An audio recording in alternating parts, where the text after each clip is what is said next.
The story of the death and resurrection of Jesus and his appearance to the disciples is arguably the central message of the New Testament. One of the accounts of this is found in the Gospel of Matthew, chapter 28, where it says in the Bible, "Now the 11 disciples went to Galilee, to the mountain to which Jesus had directed them. When they saw him, they worshipped him, but some doubted. And Jesus came and said to them, 'All authority in heaven and on earth has been given to me.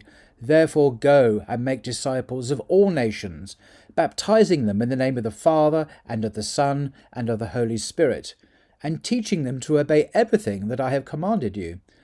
And remember, I am with you always to the end of the age.'"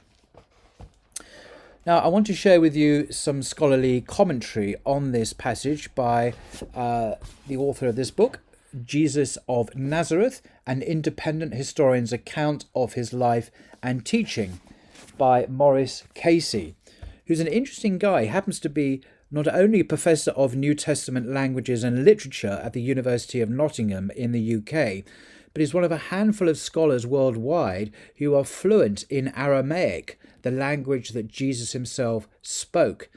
And a lot of this book is taken up with his translation of some of these Greek sayings in the New Testament back into Aramaic. And he really discloses the fact that a lot of these statements are quite different in Aramaic. They have a different meaning. But I'm not going to go into that in this video. I want to share with you his comments on the passage I've just read in Matthew 28. Now, this book is written by a scholar for students of the New Testament. It's not meant really for a lay audience, so I'll try and unpack some of what he says as I go along, but please bear that in mind. So he writes on page 279, Matthew concludes the passage we've just read with one major resurrection appearance to the 11 in Galilee. Apart from an appearance to ensure that the women told the disciples where to go earlier in Matthew 28, an untrue story because it contradicts the Gospel of Mark, our oldest narrative source, Matthew 28, is the earliest written narrative of a resurrection appearance. Moreover, unlike most of the narratives of resurrection appearances, this one may be thought to agree up to a point with one of the appearances recorded in a very old tradition passed on by the Apostle Paul. This begins its record of appearances.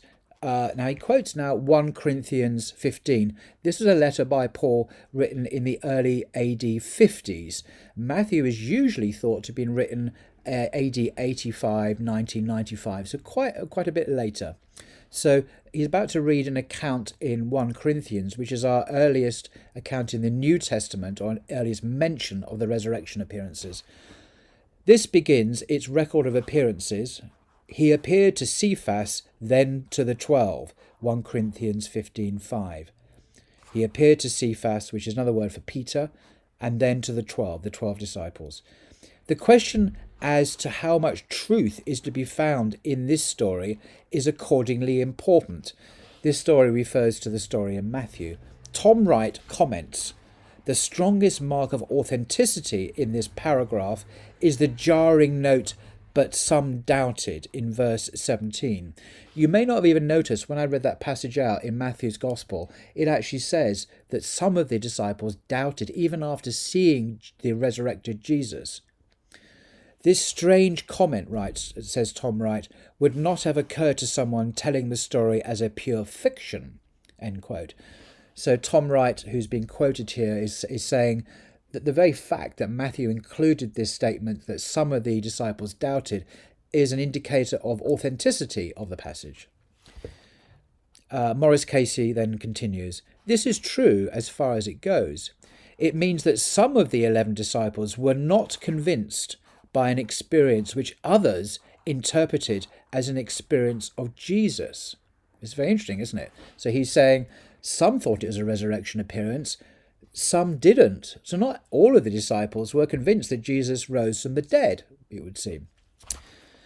This is another piece of evidence that we must view the early list of appearances in 1 Corinthians 15 with a degree of skepticism. because in Paul's account there's no mention of the disciples doubting what they had seen. The sole appearance of which we have a narrative account was not as straightforward as we might have believed from reading Paul's list. Paul's list is straightforward. Oh, he appeared to so-and-so, so-and-so, and so-and-so. But in Matthew's later version, it said that some of them doubted, and that's missing from Paul's account. Secondly, this raises the question as to how many of the 11 disciples obeyed the ringing commands of Matthew 28:19. The most important is, "Go therefore and make disciples of all nations." You might remember, Jesus said, "Go therefore into all the nations and making disciples and baptizing in the name of the Father and the Son and the Holy Spirit." Did the 11 disciples do this? He says, no. Only Peter is even known to have travelled in the diaspora, that's outside of Israel, into the Jewish communities around the Greco-Roman world. And when Paul met the inner group of three, James, Cephas and John, in Jerusalem, they agreed that we to the nations, but they to the circumcision. That means that even the inner group of three did not go and make disciples of all the nations. They stayed in Jerusalem. Moreover, the rest of the 11 are unheard of thereafter. Interesting. Accordingly, whatever happened when Jesus appeared to the 11 in Galilee, it was not a clear speech to all of them at once in which Jesus commanded them to carry out the Gentile mission. Matthew has written this into Jesus' speech because it was of central importance to the churches when he wrote. Now, some Christians may complain, or some people hearing this may think, hang on, don't we have letters by Peter, for example, 1 and 2 Peter? Well, not really. 2 Peter, for example, is probably the clearest example in the whole of the New Testament of what's called a pseudepigrapha, which is a scholarly way of saying a forgery. Pseudo means false, as in you pseudo, you fake. Epigrapha comes from the word writing, means fake writing. Virtually all New Testament scholars in the world, and you can look this up for yourself, have concluded that 2 Peter is not by Peter. There is a forgery written sometime in the 2nd century. We don't actually have anything by any of Jesus' original disciples. Paul, of course, we do have letters by him, but he's not a person who ever met Jesus in the flesh. So continuing. What then of the baptism of baptizing them in the name of the Father and of the Son and the Holy Spirit in Matthew 28:19?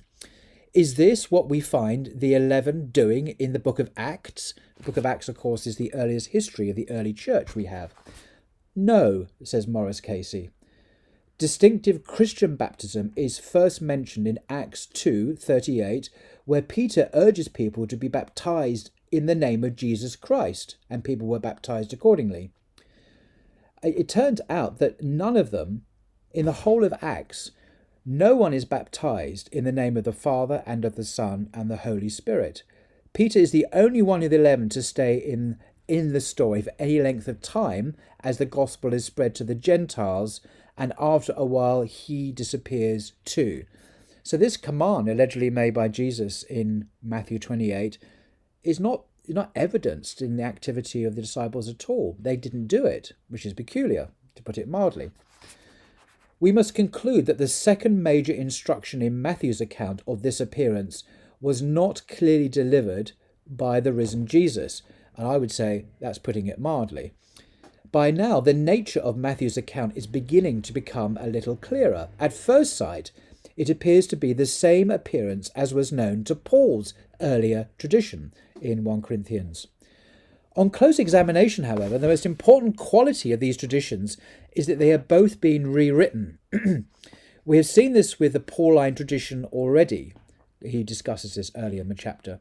Nonetheless, the fact that its list of appearances begins with an appearance to Cephas is plausible. Next, it says that Jesus appeared to the 12.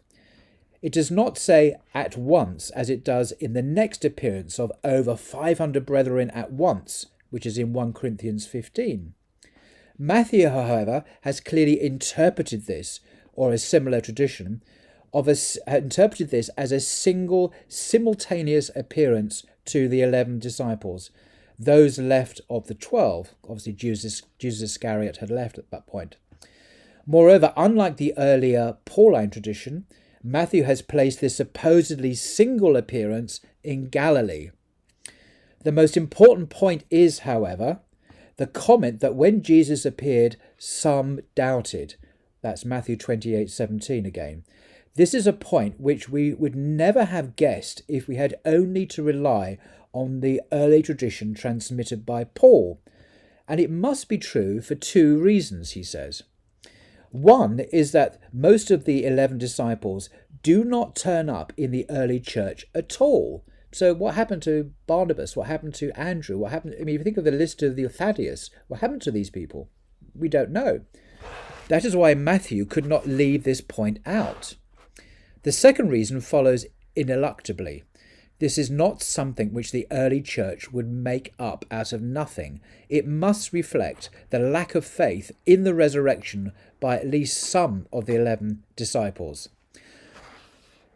What is even more devastating is that this is the point at which the whole tradition of appearances of the religion of the risen Jesus begins to fall apart. Why do we not have accurate narrative accounts of genuine appearances of the risen Jesus? Why are we not told what happened when Jesus appeared to Cephas, over 500 brethren, and then James and all the apostles, as narrated in 1 Corinthians 15? Matthew has supplied us with 2 points which enable us to understand this. First, again, some doubted, Matthew 28:17. Too much concentration on that would not make for the successful preaching of good news. Matthew can have transmitted it only if it was desperately unforgettable. Secondly, the 11 did not obey 2 major commands which Matthew has the risen Jesus give them in his rather short speech.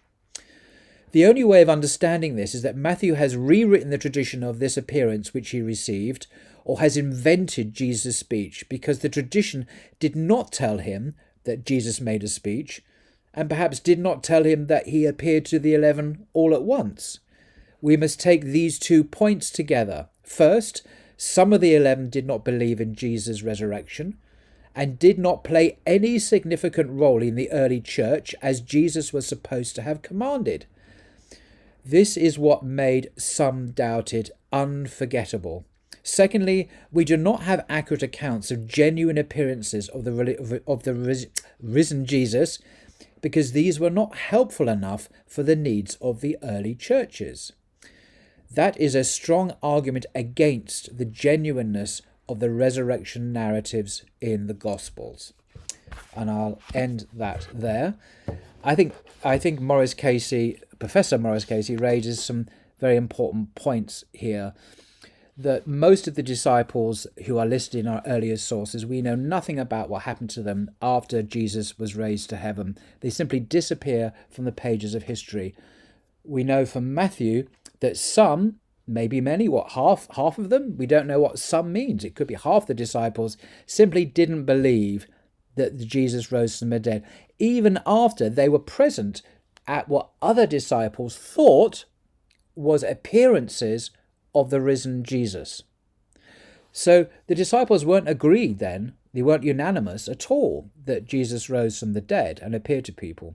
This is a belief of some of them, it seems, but primarily it's a belief of the Apostle Paul, who I personally have no doubt had a vision, he even calls it a vision in Acts, on the road to Damascus of a light which he understood to be the risen Jesus himself.